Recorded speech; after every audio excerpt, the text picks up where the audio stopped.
Assalamualaikum dan selamat sejahtera semua anak-anak murid Cikgu Hidayah hari ini. Apa khabar semua? Okay, Cikgu harap semua dalam keadaan bersedia untuk mengikuti kelas kita hari ini. Okay, hari ini Cikgu akan sentuh kepada subtopik seterusnya dalam bab 7 iaitu 7.2 berkenaan dengan sukatan serakan. Baik, seperti yang Cikgu dah maklumkan sebelum ini adalah merupakan sesi yang kedua. Sesi yang pertama Cikgu minta untuk kamu bina sendiri kefahaman di mana kamu akan membaca apa yang cikgu dah berikan, sedikit nota ringkas. Okey, jadi anda diharap dapatlah ada gambaran apa yang kita akan belajar hari ini. Okey, baik. Sebelum kita membincangkan soalan yang cikgu bagi, okey, cikgu ada berikan soalan mudah untuk kamu cuba dan kita akan bincangkan dalam kelas sesi sekarang ni. Okey, sebelum itu cikgu akan mulakan dengan terminologi dahulu. Baik, apa yang dimaksudkan dengan terminologi? Okey, terminologi itu bermaksud adalah isi-isi penting yang kamu akan nampak, kamu akan jumpa sepanjang kita belajar dalam sukatan serakan ini. Jadi, yang pertama cikgu mulakan dengan julat. Okey, tengok julat. So, apabila kita nampak sahaja perkataan julat, ingat cikgu suka sangat guna perkataan yang mudah untuk kita faham. Julat tu maksudnya beza. Okey? Cuma apakah beza yang kita nak kaji? Beza di antara nilai tinggi dan juga terendah. Nilai tertinggi dan juga terendah. Baik, untuk subtopik ini kita adalah dalam berkenaan dengan data terkumpul. Okay. Ingat kita ada dua jenis data. Data tak terkumpul dan data terkumpul. Ini adalah tentang data terkumpul. Jadi bila data terkumpul, kita ada selang kelas. Okay, semua ni adalah basic yang mana kita telah pun pelajari. Baik, so bila ada selang kelas, okay, maksudnya beza nilai tertinggi dengan terendah itu kita rujuk kepada nilai titik tengah, okay, bagi kelas yang terakhir. Kenapa terakhir? Sebab kelas terakhir itu mengandungi data tertinggi. Ditolak, sebab beza kita mesti tolak. Tolak dengan nilai titik tengah kelas pertama. Okey, dengan kata lain di sini, anda juga perlu tahu bagaimana nak kira titik tengah. Okey, jangan risau bagi siapa yang dah lupa. Nanti dalam perbincangan soalan kita akan lihat semula bagaimana untuk mencari nilai titik tengah. Okey, so di sini penting untuk kita tahu juga titik tengah lah. Jadi titik tengah itu kebiasaannya simbol yang kita guna adalah simbol X. Okey, X kecil. Itu simbol bagi nilai titik tengah. Okey, kemudian kita akan lihat kepada pula julat antara kuartil. Ingat tadi julat adalah beza. Beza tertinggi dan juga terendah. Tapi apabila kita ada menyentuh perkataan kuartil. Okey, so bila disebut kuartil, dalam kuartil ini kita perlu tahu dia adalah kita bahagikan keseluruhan data dengan 4 bahagian. Maksudnya bila disebut kuartil dia mesti per 4. Itu ingat dalam mindset kita kuartil mesti per 4. Per 4 daripada apa? Daripada keseluruhan data yang mana saya simbolkan dengan N lah. Jadi lepas ni bila nampak N besar itu maksudnya keseluruhan data ada berapa. Jadi bila disebut kuartil dia ada beberapa jenis kuartil atau beberapa nama bagi kuartil, iaitu kuartil pertama, kuartil kedua yang itu kita sebut sebagai median. Biasa kuartil itu kita sebut sebagai median. Tapi dia sebenarnya dalam keluarga kuartil lah. Dan yang terakhir adalah kuartil ketiga. So kita bahagikan kepada 3 jenis kuartil. Kuartil pertama, median dan juga kuartil ketiga. Tapi perlu diingat bila sebut kuartil dia mesti per 4 darab N. Okey, apa yang di bahagian atas ini adalah bergantung kepada apakah kuartilnya. Contoh kalau kuartil pertama maksudnya 1 per 4. Kuartil ketiga, 3 per 4. Median. Median tu sebenarnya adalah nilai tengah. Jadi bila nilai tengah, kalau kita bahagikan kepada 4 bahagian, separuh daripadanya adalah 2. Betul tak? Jadi median dengan kata lain, median adalah 2. Okey, 2 per 4 darab dengan N. Okey, so itu perlu tahulah.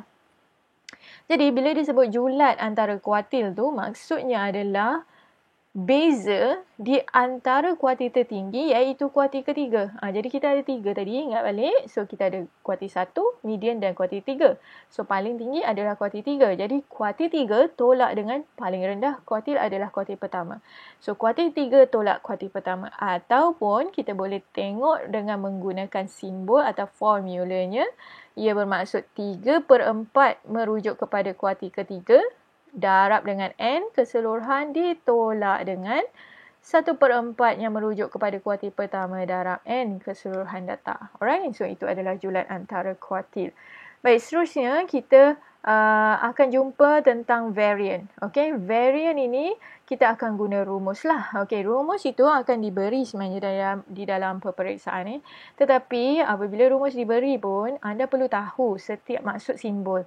Di mana kita nak dapatkan data-data untuk kita gantikan dalam formula. Jadi dalam variant itu kita perlu tahu mean, kita perlu tahu selain daripada titik tengah pun kita perlu tahu. Okey, nanti kita akan lihat bagaimana kita nak aplikasi nilai-nilai atau maklumat mean, titik tengah dan sebagainya untuk mencari variant.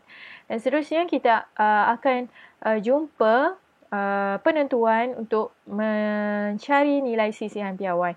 Baik, sisihan piawai ni diibarat macam anak kepada variant lah. Apabila anda dapat variant, sebenarnya kita boleh dapat sisihan piawai. Cara apa? Sekejap lagi kita akan lihat. Jadi sisihan piawai dan variant ni ibarat adik-beradik ataupun anak beranak lah. Okay.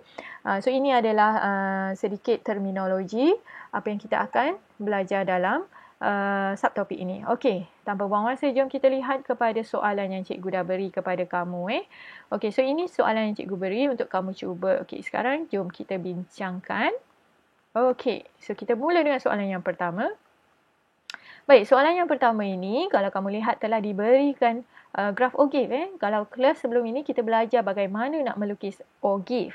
Dan kamu lihat di sini, ni agak mudah lah sebab dia dah lukiskan untuk kamu. Jadi kita cuba lihat bagaimana cara dia lukis OGIF. Nampak? Dia licin kan? Tanpa menggunakan pembaris. OGIF tak boleh guna pembaris. Dan kalau kita dapati dekat sini, kita dapat lihat OGIF ini bermula dengan kekerapannya kosong. Okey, sebab itu kalau data yang diberi tidak bermula dengan kekerapan kosong, kita perlu tambah. Sebab kita perlu melekat di paksi X dekat situ. Dan kita nampak graf OGIF itu adalah graf yang menaik macam tu dan dia agak smooth dalam lebih kurang bentuk S lah macam tu. Tanpa menggunakan pembaris. Okey, baik. So, kita tengok kepada maklumat. Dia kata sekumpulan pelancong yang terdiri daripada 360 orang. Jadi dekat sini cikgu dah highlightkan 360 orang. Apa maksudnya? Ini adalah keseluruhan data yang mana ini adalah sebenarnya nilai bagi N. Okey, kita boleh catat dekat situ. Bermalam di sebuah hotel terkemuka di Kuala Lumpur. Taburan bayaran sebilik yang mereka diami ditunjukkan oleh OGIF di bawah. Okey, kita cuba baca graf. Apa yang ada pada graf? So, paksi X ini mewakili kekerapan. Jadi, ini adalah kekerapan longgokan. Perhatikan paksi Y, okey, adalah kekerapan longgokan. Okey, sebab itu kita boleh dapat satu graf yang meningkat. Ingat kekerapan, kita ada kekerapan biasa, kita ada kekerapan longgokan. Ini cikgu dah tunjuk pada kelas sebelum ini bagaimana nak cari kekerapan longgokan. Dan paksi X ini adalah mewakili bayaran. Okey, baik. Sekarang kita tengok kepada soalan. Berdasarkan OGIF. So, ada diminta untuk kamu rujuk OGIF. Maksud segala jawapan kamu mesti melihat kepada graf OGIF ini. Okey, yang pertama. Baik, yang pertama kamu lihat dia minta kamu cari median. Yang kedua, kuartil pertama. Dan yang ketiga, kuartil ketiga. So, ini ketiga-tiga ni macam tadi cikgu dah kata, dia adalah ibarat satu keluarga kan. Satu keluarga kuartil. Okey, so bila dikatakan keluarga kuartil, maksudnya dia perempat. Okey, tu mesti adalah dalam kepala. Darab dengan keseluruhan data N. Tapi kat sini soalan, dia dah bagi N tu adalah 360. Okey, so ini adalah basic pemahaman asas kamu. Okey. So, kita mulakan dengan yang pertama, median. Macam tadi cikgu kata, median adalah nilai di tengah, separuh. So, separuh daripada 4 adalah 2. So, kita buat kira-kira dahulu. 2/4 darab 360, kita akan dapat 180. Okey, cuba kiralah guna kalkulator kamu. Okey, 2/4 darab 360. So, kita dapat 180. Sebelum kita merujuk graf, kita perlu dapatkan data ini dahulu. Berapa median? Okey, selepas kita dapat median, baru kita rujuk graf mana di paksi Y ini mewakili 180. So, di sini perlu hati-hati, perlu baca senggatan yang betul. Jadi, kita lihat di sini 180 berada di julat ini. Okey, julat ini. Jadi, kita lihat pembahagian petak. Okey, pembahagian petak dari 150 ke 200 tu 50 unit beza dia kan. Jadi 10 unit mewakili 2 petak. Jadi 180 dengan kata lain dia akan berada di petak ke-6 lah. Okey, so perlu betul lah. Okey, kemudian apa yang kamu buat, dah tahu petak ke-6, buat satu garisan, ambil pembaris sebab kita nak dapat betul-betul tepat di mana datanya. Okey, cikgu ni tak guna pembaris lah. Sebab tak ada pembaris, kamu guna pembaris. Okey, buat garisan putus-putus atau terus pun tak ada masalah. Sehingga mana? Sehingga dia jumpa graf Ogif tersebut. Okey, dia touch sahaja di situ. Pastikan dia touch. Dia sentuh Ogif tu. Turunkan ke bawah. Okey, turunkan ke bawah kerana kita nak membaca nilai paksi X. Okey, so baca dekat situ berapa. Okey, so baca kita akan dapat nilai dia adalah 460.5. Okey, so di sini cikgu nak tekankan garis putus-putus atau terus yang kamu buat ini perlu ditunjuk. Ia bukti bahawa kamu merujuk graf. So biarkan di situ, jangan padam. Okey. So kita bergerak kepada yang kedua di mana dia minta kita kuartil pertama. So bila sebut kuartil maksudnya per 4. Terus saja per 4. Darab keseluruhan. Nampak tak sama je dengan median kan? Cuma bezanya adalah nilai di atas di sini. Kalau kuartil pertama maksudnya 1 per 4. Okey. So kita kira. So kita akan dapat 1 per 4 darab 360. So kita akan dapat nilai dia 90. Alright. So dapat 90 baru kita baca di graf mana 90. So 90 itu pada petak yang ke-8 jadi kita buat sama tadi, ulangi langkah yang sama. Kita buat garis putus-putus ke terus tak ada masalah. Dia tujuannya untuk kita tahu di mana garis tersebut menyentuh pada graf Ogif. Okey, kemudian turunkan ke bawah. Okey, baca nilainya berapa. Okey, so bila baca kita akan dapat 360.5. Alright, so selesai untuk kuartil pertama.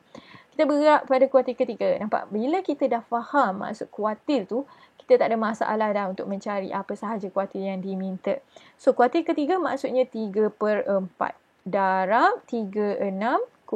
So kita kira guna kalkulator 3 per 4 darab 360. So kita dapat 270. Alright. So kita dapat 270. Baca di graf mana 270. 270 pada petak yang keempat. Sekali lagi buat garisan. Sehinggalah kamu jumpa graf Ogif tersebut. Alright. Dan bila dah touch sahaja. Okey, turunkan ke bawah. Okey, turunkan ke bawah untuk kamu baca paksi X-nya itu berapa. Alright. So, kamu baca, kamu akan dapat 540.5. Okey, selesai A, B dan C. Nampak tak? Pada graf, tunjukkan semua garisan-garisan ini. Jangan padam, biar sahaja. Alright, kita bergerak kepada soalan terakhir iaitu dia minta kita mencari julat. Ingat lagi cikgu kata tadi, julat maksudnya beza. So, beza. Kalau julat antara kuartil maksudnya beza kuartil tertinggi dengan kuartil terendah. So, kuartil tertinggi adalah kuartil ketiga. So, maksudnya 540.5. Berapa data yang kamu dapat tadi? Tolak dengan kuartil terendah adalah kuartil pertama. Okay, so nilai dia 360.5. Right, so kita tolakkan, kita akan dapat 180. Okay, mudah kan? Jadi kalau kita boleh faham basic konsepnya, maka tak ada masalah untuk yang seterusnya. Okay, baik. Seterusnya, soalan kedua. Okay, untuk soalan kedua, dia agak berbeza dengan soalan pertama. Kalau soalan pertama tadi, dia bagi grafnya. Tapi untuk soalan kedua, dia bagi dalam bentuk jadual. Jadi tak ada masalah lah. Cuma di sini, kalau kamu perhatikan, dia bagi dua kolom pertama. Apa dia? Iaitu masa. Sebenarnya, kolom pertama ini adalah selang kelas. Nampak tak? Dia ada nilai julat dekat situ kan? So, ini kita panggil sebagai selang kelas. Selang kelas. Alright? So, ini kolom kedua adalah kekerapan. Dengan kata lain, bilangan, okey, kekerapan. Ada berapa banyak selang kelas yang diberi tu, ada berapa banyak data tersebut. Okey.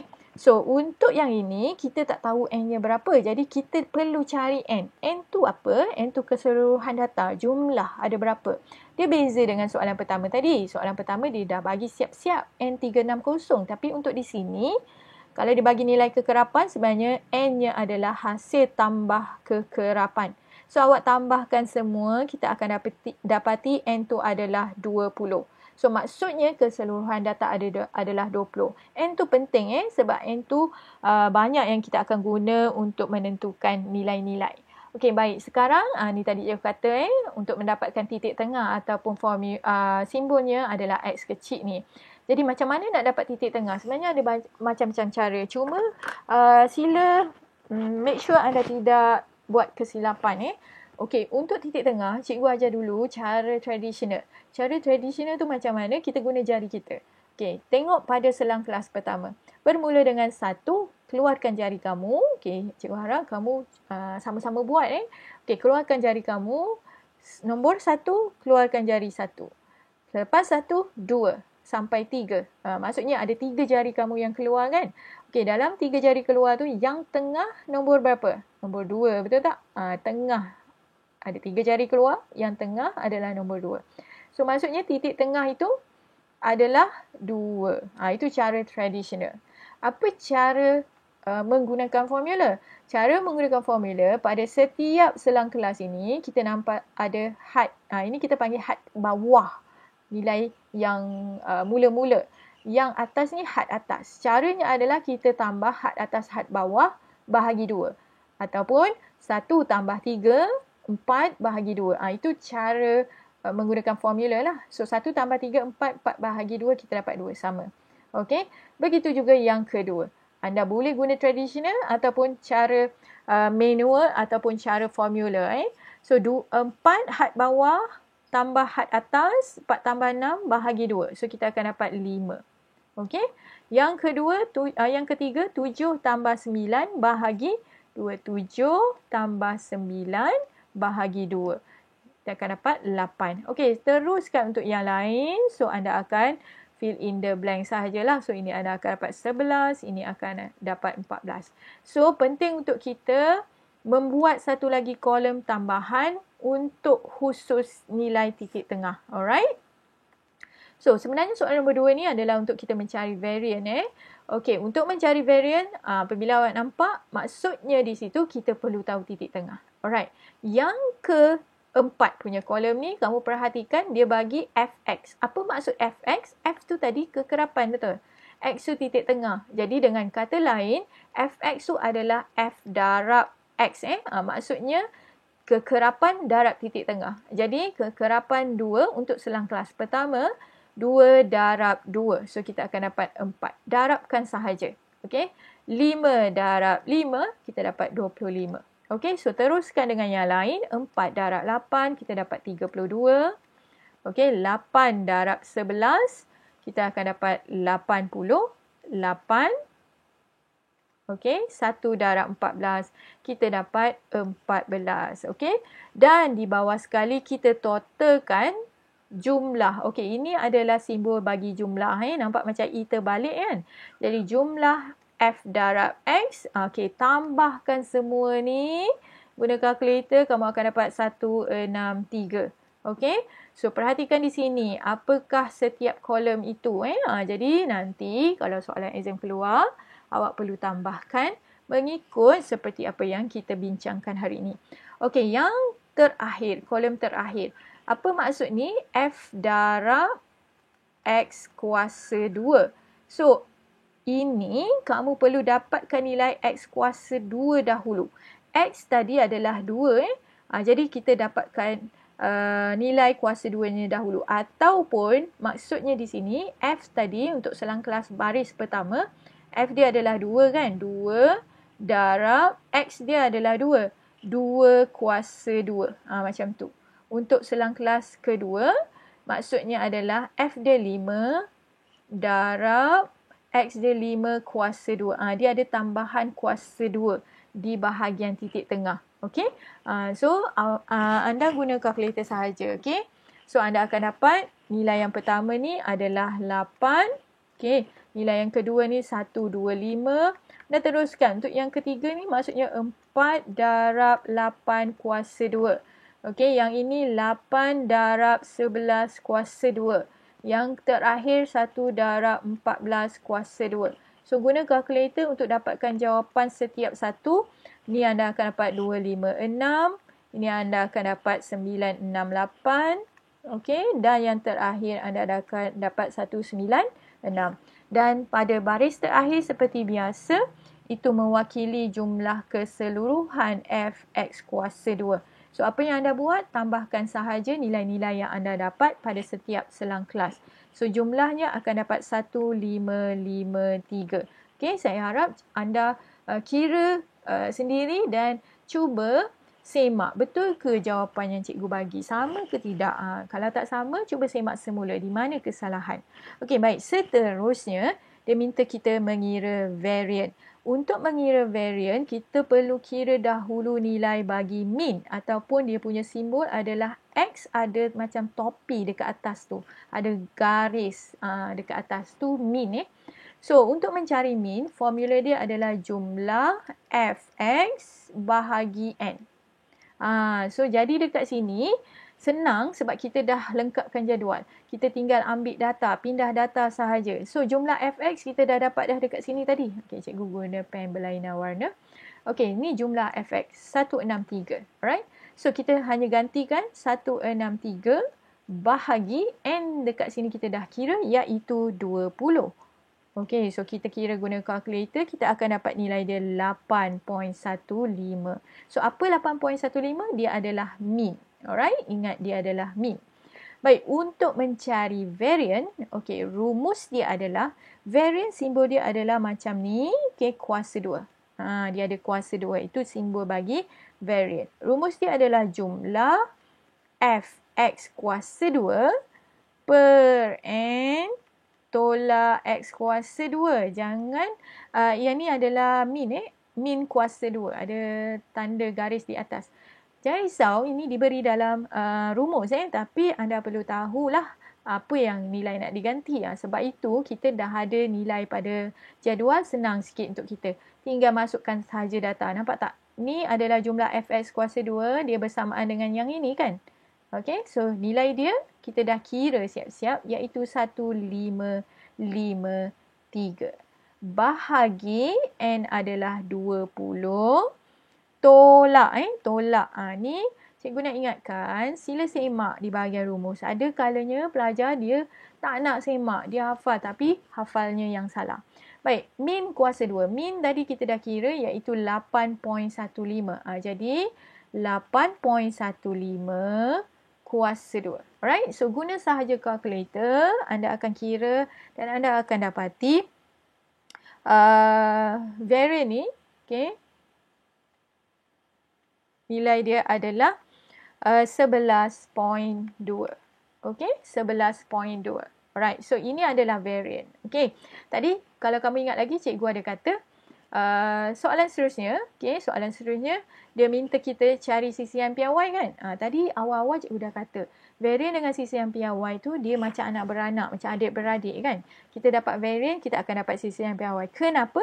Sisihan piawai tu sebenarnya rumus atau simbol dia adalah yang ini.